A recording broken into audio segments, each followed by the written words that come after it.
आप सभी दोस्तों को नमस्कार और स्वतंत्रता दिवस की बहुत बहुत शुभकामनाएं। दोस्तों, देश को आज़ाद हुए 75 साल हो गए। पॉलिटिकल फ्रीडम हम हासिल कर चुके हैं, हमने बहुत कुछ अचीव भी किया है एक देश के रूप में। लेकिन इंडिविजुअल के रूप में भी बहुत कुछ हासिल करना बाकी है और सबसे ज़्यादा ज़रूरी होता है फाइनेंशियल फ्रीडम, यानी कि अपने आर्थिक स्वतंत्रता को हासिल करना और अपने आर्थिक जो हमारे लक्ष्य हैं उन्हें पूरा करना।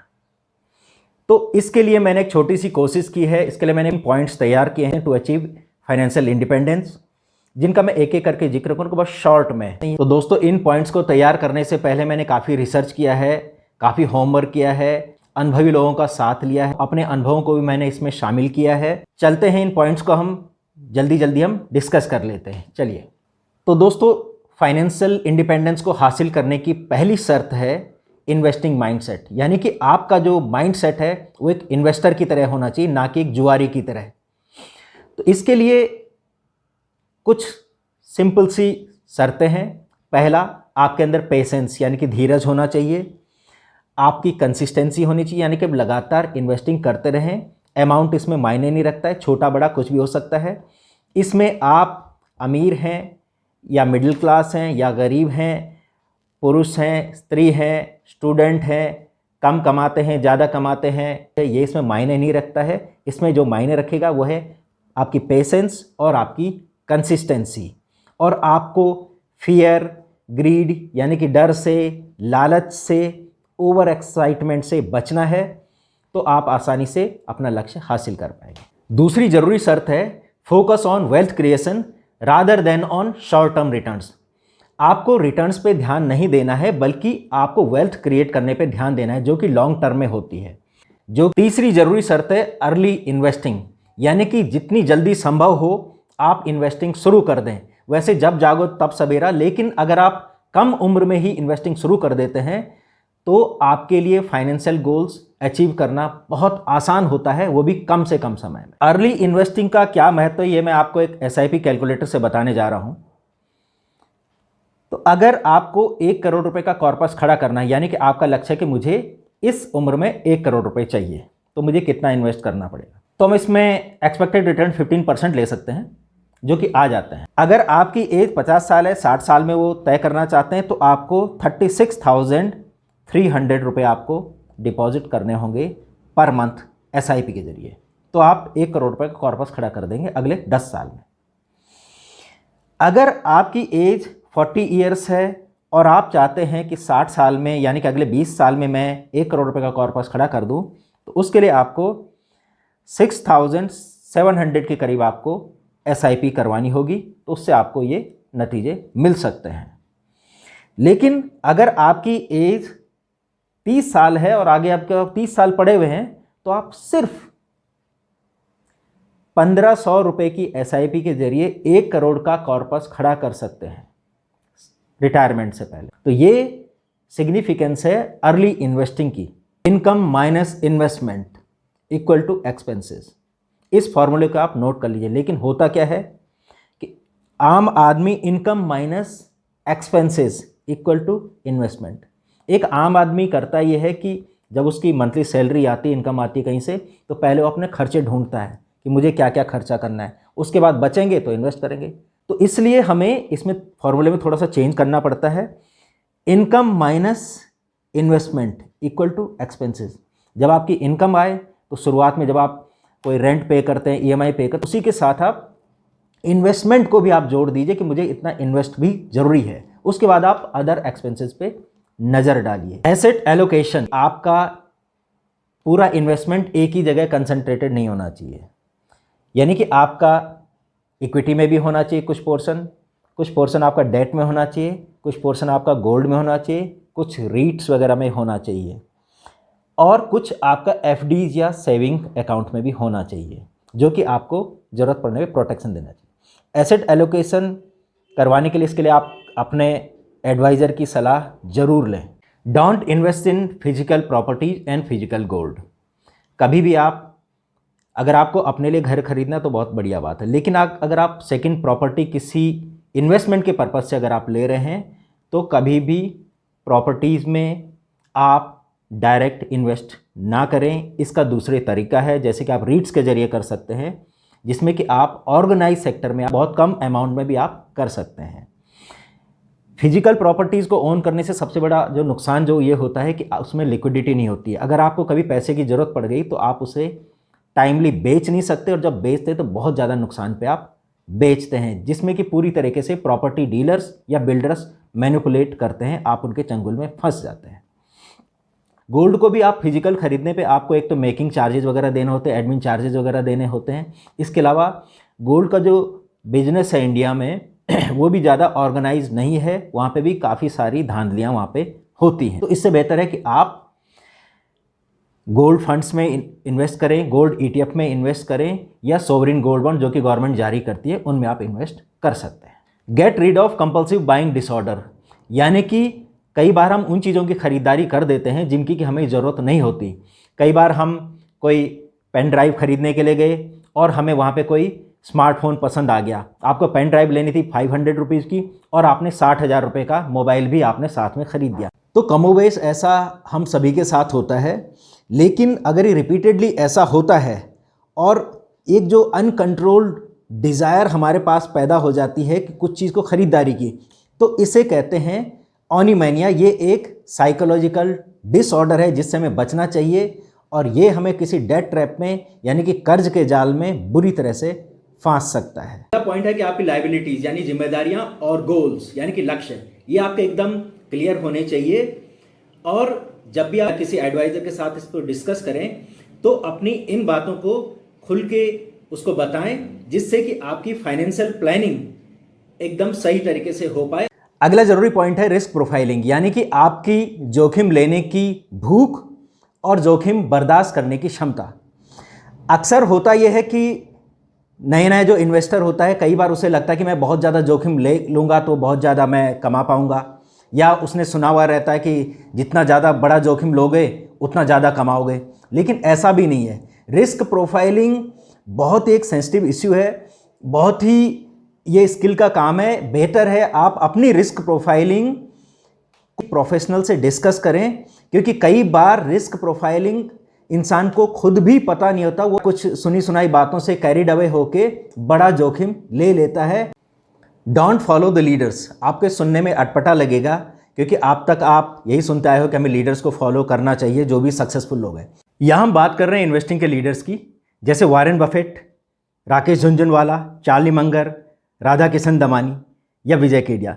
इनसे जुड़ी बहुत सारी स्टोरीज आपने भी सुनी होंगी कि कैसे किस प्रकार वॉरेन बफेट ने सिर्फ $75 से $80 बिलियन का एम्पायर खड़ा कर दिया। राधा किशन दमानी ने 0 से शुरुआत की थी और आज भारत के टॉप 5 अमीर लोगों की लिस्ट में है। राकेश झुनझुनवाला जी ने सिर्फ 500 रुपये लगाए थे और आज उनके पास 3000 करोड़ रुपए की संपत्ति है। लेकिन क्या आपको इन स्टोरीज के पीछे की सच्चाई मालूम है? क्या वाकई वॉरेन बफेट साहब ने $75 से शुरुआत की और आज उनके पास सिर्फ इसी वजह से लगभग 80 बिलियन का एम्पायर खड़ा कर दिया है? जी नहीं। वॉरेन बफेट साहब ने इसके लिए लगभग 80 साल इन्वेस्टिंग को दिए हैं और उन्होंने अपनी इन्वेस्टिंग को कंसिस्टेंट रखा है। दरअसल यूट्यूबर्स और मोटिवेशनल स्पीकर्स अपने व्यूज़ और अर्निंग को बढ़ाने के लिए इन स्टोरीज़ को बढ़ा चढ़ा के पेश करते हैं।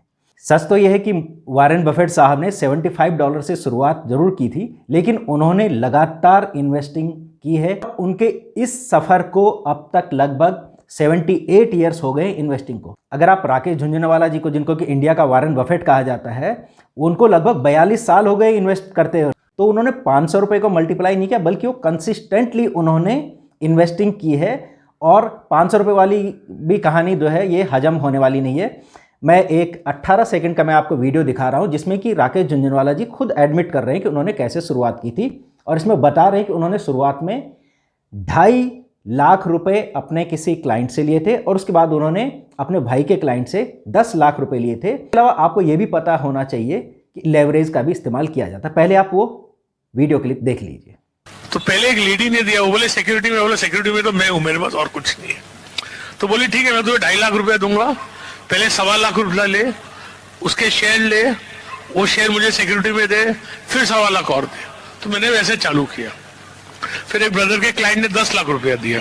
तो तो आपने देखा कि राकेश झुंझुनवाला पिछले 40 सालों से किस प्रकार इन्वेस्टिंग कर रहे थे, लेकिन अभी भी उन्होंने पूरे पत्ते नहीं खोले हैं। आम आदमी को तो यही पता है कि वो झुंझुनवाला साहब 500 रुपये लेके आए थे और उससे उन्होंने ट्रेडिंग की और ट्रेडिंग के जरिए 30,000 करोड़ रुपए का एम्पायर खड़ा कर दिया। मैं यहाँ जो कह रहा हूँ कि हमें लीडर्स को फॉलो नहीं करना चाहिए, क्योंकि वो जो स्ट्रैटेजी है वो अपने तक सीमित रखते हैं और जब तक आपको उनकी स्ट्रैटेजी पता चलती है तब तक वो माल लेके उड़ चुके होते हैं। इसके अलावा जो इस टाइप के सो कॉल्ड मोटिवेशनल स्पीकर्स हैं, आजकल तो हर कोई मोटिवेशनल स्पीकर है, तो इस तरह की जो कहानियां परोसते हैं इससे आप मोटिवेट तो हो जाए, थोड़ी देर के लिए आपके अंदर एड्रेनलिन जाग उठता है कि मैं वॉरेन बफेट बन के दिखाऊंगा, मैं राकेश झुंझुनवाला बन के दिखाऊंगा, लेकिन आपको ये रियलिटी से दूर ले जाते हैं। राकेश झुंझुनवाला जी हों या वॉरेन बफेट, ये बहुत पुराने खिलाड़ी हैं, ये मार्केट को पहचानते हैं, ये मार्केट की चप्पे चप्पे से वाकिफ़ हैं। इसके अलावा इतने पावरफुल लोग हैं कि ये मार्केट को इन्फ्लुएंस भी कर सकते हैं। आप इस चीज़ को मान के चलिए कि लीडर्स को फॉलो ना ही करें तो बेहतर, सो कॉल्ड जो मोटिवेशनल स्पीकर्स हैं उनके झांसे में ना ही आए तो ज़्यादा बेहतर है। शेयर ट्रेडिंग से दूर रहें, ख़ास तौर से गवर्नमेंट एम्प्लॉयज़ तो बिल्कुल दूर रहें, क्योंकि ये स्पेकुलेशन के अंदर आता है और स्पेकुलेशन वाली एक्टिविटीज़ में कोई भी गवर्नमेंट एम्प्लॉय शामिल नहीं हो सकता है। यहाँ तक कि आप शॉर्ट टर्म इन्वेस्टिंग से भी दूर रहें। जैसे मैंने बताया, शेयर ट्रेडिंग के लिए कैपिटल चाहिए, डेडिकेशन चाहिए, और जब तक ये फुल टाइम जॉब आपका नहीं है तब तक आप इससे पैसा नहीं बना सकते।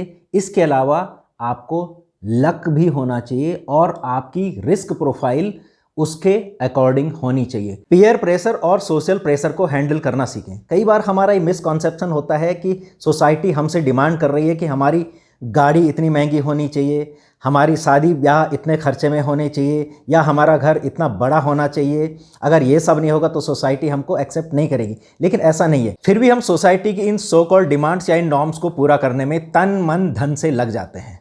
अब आपके पास कार पुरानी हो गई है, लेकिन आपको लगता है कि सोसाइटी आपसे डिमांड करने लगी है कि आपके पास अब महंगी कार होनी चाहिए 20 लाख 30 लाख की।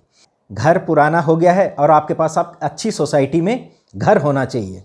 किसी पार्टी फंक्शन में पहले आप घर पे निपटा देते थे, अब आपको किसी रिजॉर्ट में उस फंक्शन को आपको करना है और उसको सोसाइटी के नॉर्म्स के हिसाब से इतने आपको खर्च करना है। दरअसल ये सब सिर्फ इंस्टेंट ग्रेटिफिकेशन का मामला होता है।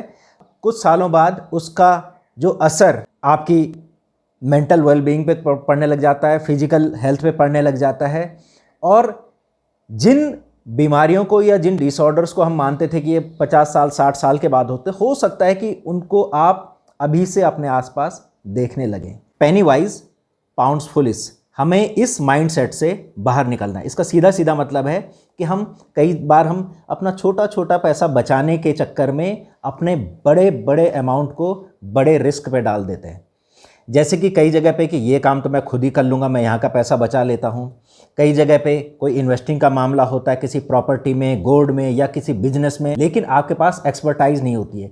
इसलिए बेहतर है कि किसी की एक्सपर्टाइज हासिल करें, भले ही आपको उसके लिए कुछ फीस अदा करनी पड़े, क्योंकि इससे आप एक बड़े नुकसान से बच सकते हैं। Don't monitor your portfolio on daily basis. रोज़ के रोज़ अपने पोर्टफोलियो को खोल के देखना कि कितना बढ़ गया है, कितना घट गया है। चाहे बिजनेस का मामला हो, चाहे आपने कोई पौधा लगाया हो, एक पौधा लगता है तो रोज़ आप देख रहे हैं कि कितना बढ़ गया है, अब मैं इसको काट दूं, क्या करूं। तो डेली बेसिस पे पोर्टफोलियो की मॉनिटरिंग आपका ब्लड प्रेशर ही बढ़ाएगी। इससे बेहतर है कूल एंड काम रहें और अपने लक्ष्यों को हासिल करें। आखिर में, protect your health as well as your wealth. आपके हेल्थ के प्रोटेक्शन के लिए आपके पास कोई मेडिक्लेम पॉलिसी ज़रूर होनी चाहिए या कोई हेल्थ इंश्योरेंस प्लान ज़रूर होना चाहिए।